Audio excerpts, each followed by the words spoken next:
So, yeah, the beautiful space of the Open University of West Africa. First time I've been here myself. A bit difficult to find. And we are with the award-winning William Adam Senior from Slicebiz. Am I right? Explain the name a bit. What is Slice? Biz, I guess, is business. Yes, biz is business. A slice is we're saying that let's chop up businesses into slices. Let everyone own a bit of that business, and let's all grow together.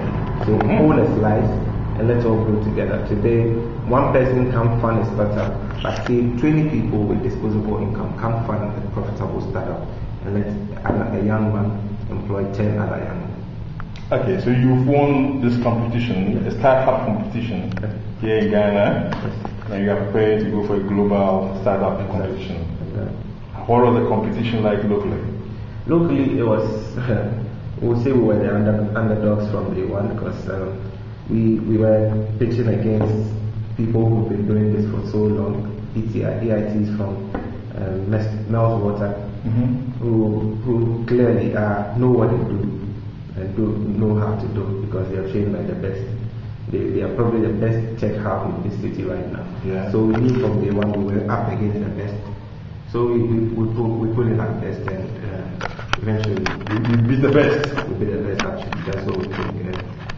We put in our best and got the best out of it. So now we are settled in the Open University, West Africa. Now that's the first time I'm coming here myself. To find I have a lot of your students on tape, but it's a quite new operation. How did you find out about it?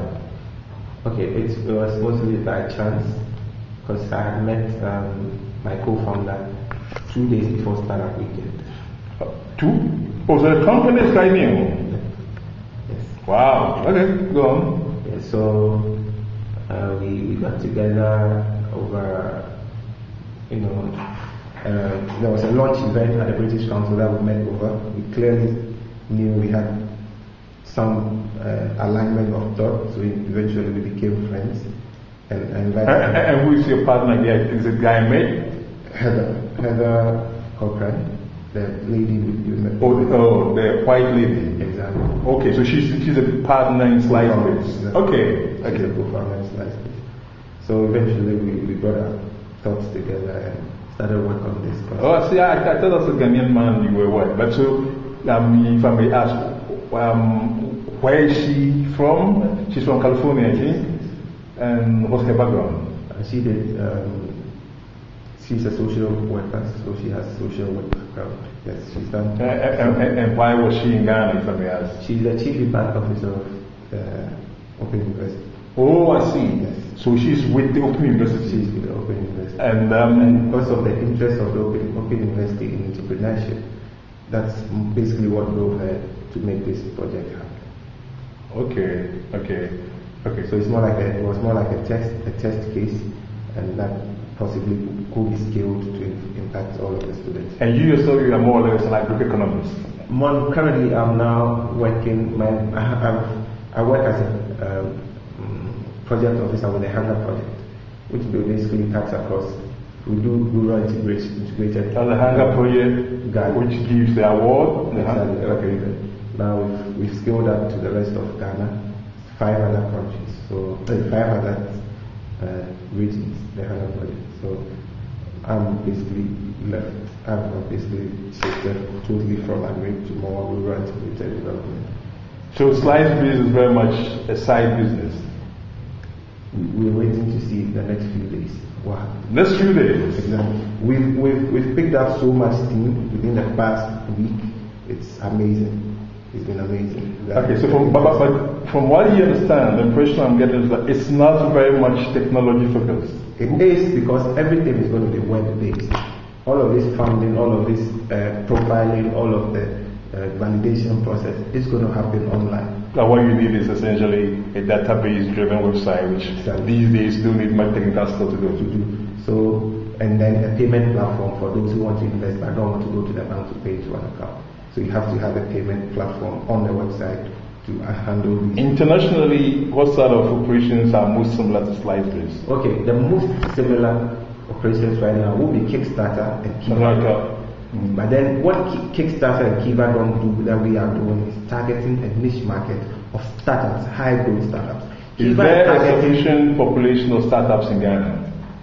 There's no doubt about that. We have no doubt. Convince me, I have a no doubt. We have no doubt that there's a convincing amount of startups to be able to maintain this process for a very long time. One, because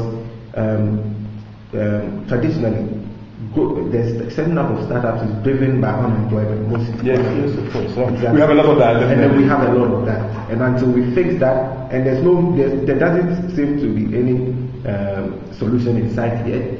So we know that most young men will be driven to set up businesses.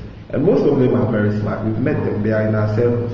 We know they can do it. So for now, we have no doubt that there is a sufficient critical mass of startups for this to be necessitated. So if I understand you correctly, what sort of people are going to do your evaluation? The validation process. Okay. So right now, what we are doing is trying to get young professionals who themselves have the qualifications to do this, to be part of a team that we're calling the expert panel. So we are trying to tap from different financial communities. We want to tap from banking, we want to tap from insurance, we want to tap from every area that we need to perform a proper risk assessment of startups. To form that risk. So in a sense, your operation can be described as crowdsourced angel investment. It's a crowdsourced, but we are picking elements of all these best practices and trying to fuse them into a local content, because currently the platform does not exist for startups to put their stuff up and an investor to see and match them. So do you have a website? We are building. We have the first phases of it that was built purposely for Startup Weekend, but it's not a 3-phase system as we want it right now. So that's the next process, getting developers together. So we are sending feelers out, those who think can help build this 3-phase system, collecting data for startups, collecting data from investors, matching it and making that middle. So that's that 3-phase system that we need to build right now. So you finished the University of Ghana. When did you finish? 2010. 2010. You have what appears to be a quite good job with the Hunger Project. Yes. Why were you hungry to do something like Slicebiz? Okay, I'll say I'm driven mostly by what I see around me, my friends. It's not a beautiful sight to see people with great potential go waste because they can't find jobs. Again, it's not encouraging seeing great young men with potential, with great business ideas, but can't find funding. And you ask yourself, what can we do to help these people? You understand? It's not that there's a lack of talent or there's a lack of great minds. It's just that we are not thinking through our So do you have concrete examples of potential clients?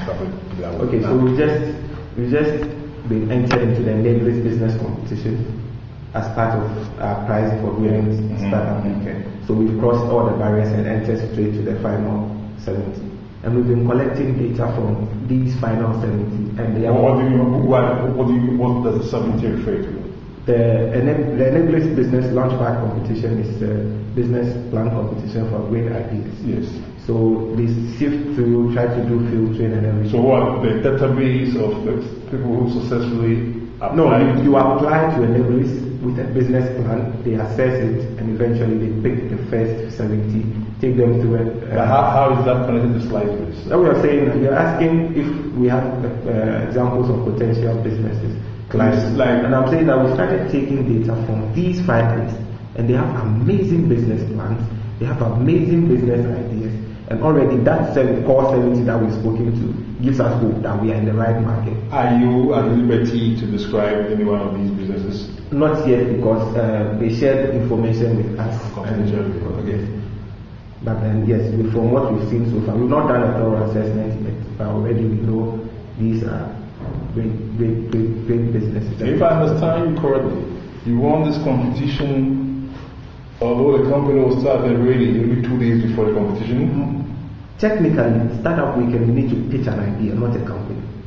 So you need to take an idea from seed to startup in 54 hours. That's the model for Startup Weekend. So by the time startup weekend ends, you should have a solid business model that you can run with from startup weekend. That's the model, basically. So you yourself, you're a startup and you're hoping to grow other startups. Exactly, that's our process. That we are per our model, we think it's possible to do it this way. So let's grow together. And so what is describe this world competition you're going to for me? Okay, so where is it taking place? So the global competition is not really taking place at a particular location right now. The idea is you upload a video, a 90-second pitch of your idea online, and then it's voted on by the general public, people across the world. So it's from 130 cities. Participants from 130 cities have posted their business ideas, and people are supposed to vote based on what they like. So is that what you're gathering votes for here? So you've uploaded your video and then we are gathering votes. The idea is to get the top 15 startups from across the world, take them to the judges, and then the judges decide which ones. And then it's a platform that gives recognition, basically. If you were to win Startup Weekend, people will take notice. That's basically it. Okay, well, I said 7 minutes, we are now around at 11 minutes. Okay. Let me not take you away from your potential voters. Thank you very much. I'll definitely be following your progress. It sounds very interesting. I used to teach at the university. I have several unemployed former students who are pointing in your direction. Thanks a lot. Take care.